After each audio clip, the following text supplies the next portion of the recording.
के एग्जाम्पल में पहला न्यूमेरिकल हम करेंगे यहाँ पर, और ये न्यूमेरिकल जो है एक एग्जाम्पल है, बहुत बेस्ट एग्जाम्पल जिसका प्रोबेबिलिटी के लिए हम यूज करते हैं। तो एग्जाम्पल है कि एक बॉक्स है, एक बैग है मान लीजिए, और इसमें क्या है कि ये आपकी जो है ये ब्लैक बॉल्स हैं। तो ये बॉल्स हैं आपकी ब्लैक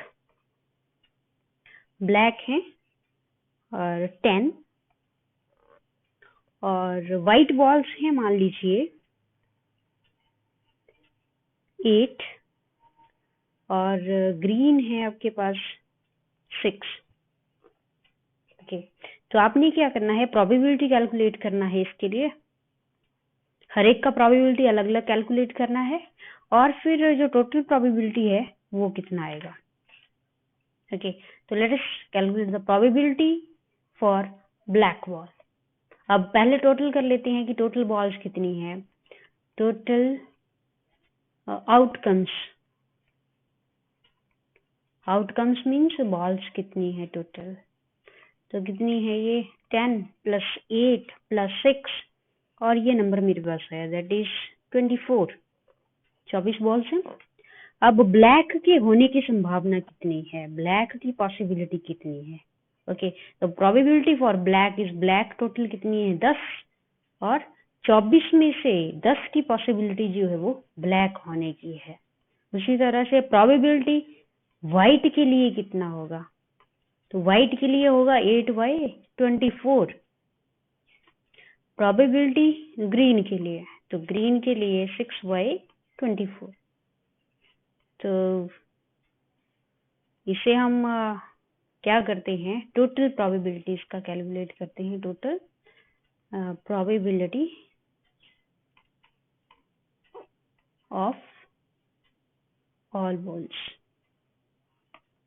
क्योंकि मैं सभी बॉल्स का कैलकुलेट कर रही हूँ। हो सकता है आपको इन दो में से किसी ब्लैक या व्हाइट का दिया हो, या फिर व्हाइट और ग्रीन का दिया हो, तो जितना दिया है आपने उसी को ही ऐड करना है। तो टोटल प्रोबेबिलिटी जो है, टोटल प्रोबेबिलिटी वो कितनी आएगी, दैट इज 10/24 प्लस 8/24 एंड 6/24। तो total probability that is 24/24, that is 1. So this is your correct answer. If the sum of all the probabilities is equals to 1, that means ये आपकी जो एक डेफिनेशन भी है कि सम जो है, टोटल सम जो है उसका क्या आना चाहिए 1। लेट अस कंसीडर दो का अगर आपने कैलकुलेट करना है ब्लैक और व्हाइट का, तो probability for black and white, तो आपने क्या करना है, ब्लैक और व्हाइट का ही सम करना है, दैट इज 10/24 प्लस 8/24। तो प्रोबेबिलिटी जो है वो 18/24 निकल के आएगी। उसी तरह से अगर प्रोबेबिलिटी कैलकुलेट करना है W मीन्स व्हाइट या फिर ग्रीन का, तो क्या होगा 8/24 प्लस 6/24। तो ये निकलेगा मेरे पास 14/24। ठीक है, तो ये एग्जाम्पल। नेक्स्ट है क्वेश्चन नंबर 2। इसमें और भी आपकी बुक जो है इसमें काफी सारे एग्जाम्पल हैं, आप चाहे तो इनको कर सकते हो। तो एक डाइस है, सिंगल डाइस, और इसको सिंगल डाइस आपके पास जो हेक्सागन जिसमें 6 फेस हैं, तो इसको 3600 बार क्या है उछाला गया। ठीक है, इसको क्या है थ्रो किया गया 3600 time.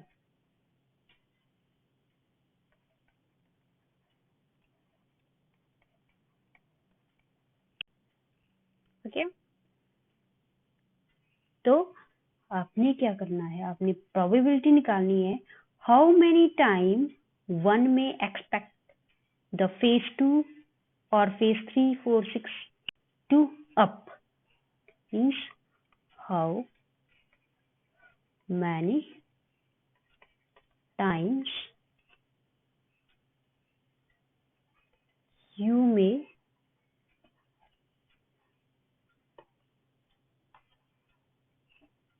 expect the face to up.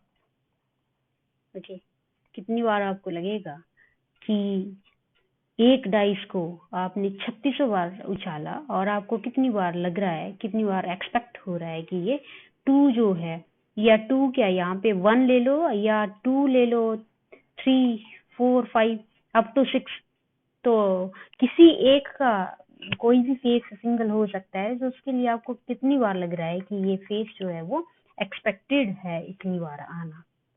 तो हम जानते हैं कि probability for single dice, single phase के लिए कितनी आती है, 1/6। तो अब डाइस को जो है 3600 टाइम उछाला है, थ्रो किया है, तो इसके लिए जो प्रोबेबिलिटी आनी है दैट इज फॉर 36 टाइम्स के लिए जो प्रोबेबिलिटी आनी है दैट इज 3600 मल्टीप्लाई बाय 1/6। तो ये कितना आएगा, 600 टाइम। ओके, तो हमें एक्सपेक्ट हो रहा है कि 600 टाइम जो है वो 2 जो है वो अप आएगा। ओके, ये एक्सपेक्टेड है। तो जो वैल्यूज हम एक्सपेक्ट कर रहे हैं कि ये इतना होना है, हम पहले से ही जो हम प्रियोर कंडीशन लगा रहे हैं, प्रोबेबिलिटी पॉसिबिलिटी कैलकुलेट कर रहे हैं कि इतना हो सकता है, इतना हो सकता है। तो इस पॉसिबिलिटी को एक्चुअली हम डेफिनेशन दे देते हैं that is equal a prior probability. A prior probability means इसकी संभावना कितनी है। अपने माइंड में जो है हमने पहले से इसके लिए धारणा बनाई है कि ओके इसका इतना हो सकता है, इतनी हो सकती है। तो ये जो प्रोबेबिलिटी है pre in our mind that is called a prior probability. तो एग्जाम्पल नंबर 3 हम यहाँ पे एक और लेंगे। कार्ड के केस में, ओके, कार्ड्स आप जानते हैं 52 हैं और प्रोबेबिलिटी कैलकुलेट करनी है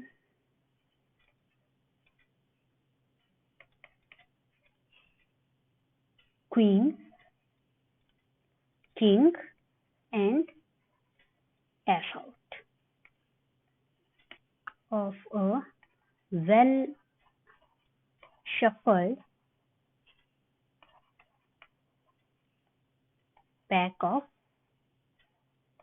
cards। तो क्योंकि क्वीन, किंग और ये जो कार्ड हैं आपके वो कितने होते हैं ये भी आपको पता होना चाहिए। तो टोटल कार्ड आपके जो हैं,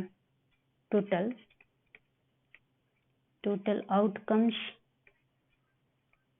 या फिर कार्ड कितने हैं दैट इज 52। क्वीन के कार्ड हैं 4 और किंग के कार्ड्स भी 4 होते हैं और जो एक के कार्ड हैं वो क्या है, वो भी 4 हैं। ओके, सो प्रोबेबिलिटी 1 by 1 इसके लिए निकाल लेते हैं। प्रोबेबिलिटी फॉर क्वीन इज 4/52 क्योंकि एक की क्या है 52 है, एक क्वीन का, सेकंड क्वीन की भी 52 होगी, थर्ड क्वीन की भी 52 होगी और फोर्थ की भी 52 होगी। तो इस तरह से जब ये ऐड हुए तो क्या मिलेगा, 4/52। इसी तरह से प्रोबेबिलिटी किंग के लिए आई आपकी, किंग के कार्ड भी 4 हैं, तो अगेन ऐसे ही ये ऐड होना है और 4/52 आएगा। ये कार्ड भी सेम है आपके, तो 52 आएंगे। अगेन टोटल अगर इसका करें हम तो that total is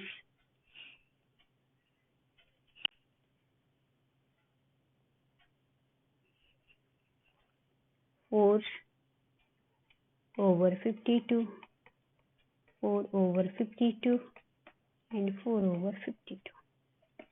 That number is 12/52. So probability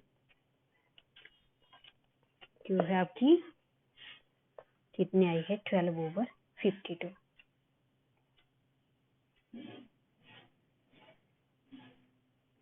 That is 3/3। 13। अब प्रोबेबिलिटी 2 के लिए भी आ सकती है कि आप प्रोबेबिलिटी जो हमें क्वीन और किंग की बताइए तो आपने जस्ट 2 ही ऐड करने हैं। ओके, इस तरह से आप और भी न्यूमेरिकल्स कर सकते हैं। एक न्यूमेरिकल और है दैट इज वेरी इंटरेस्टिंग। तो एक बैग है और उस बैग में 6 वाइट बॉल्स हैं, 6 वाइट बॉल है और 8 जो है वो रेड बॉल है।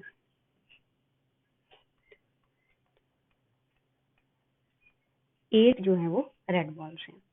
अब क्या किया, 3 balls are to be taken out of the bag one by one।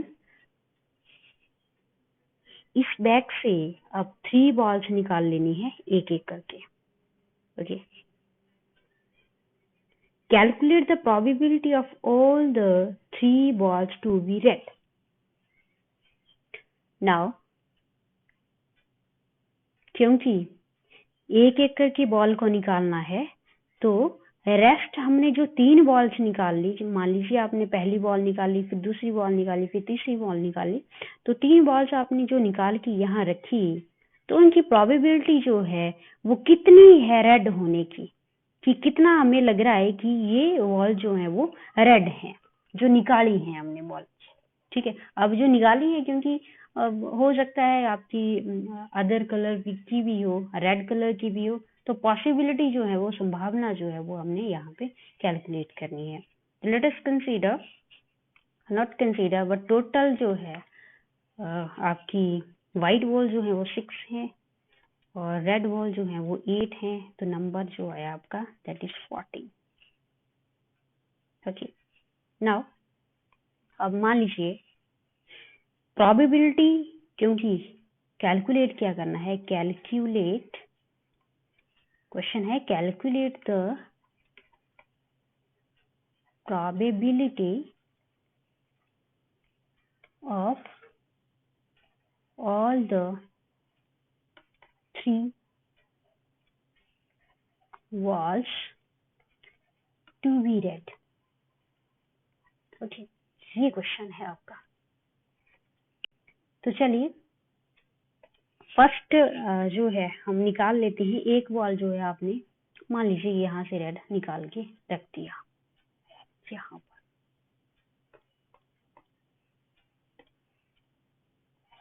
तो यहाँ से एक कम हुआ,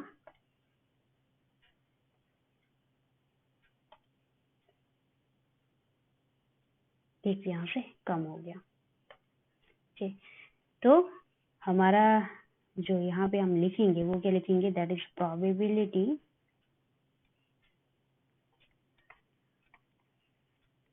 of getting first red ball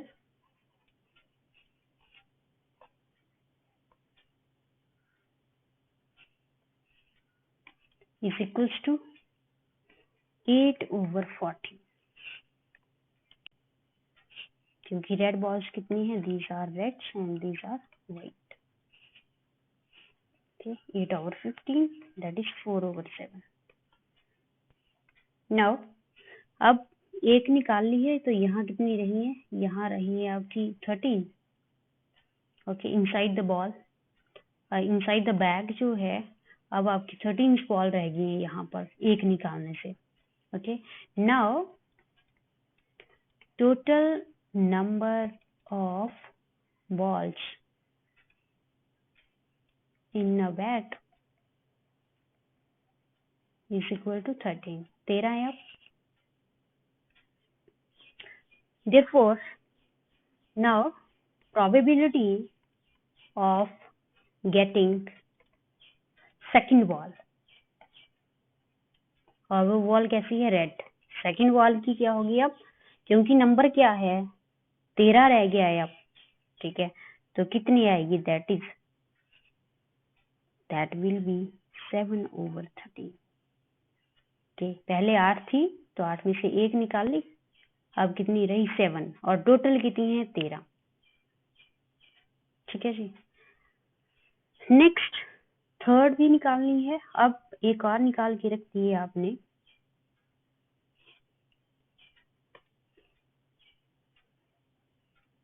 second वे आपने निकाल दी, तो यहाँ से अब 2 रही और अंदर कितनी है 12 रहेगी।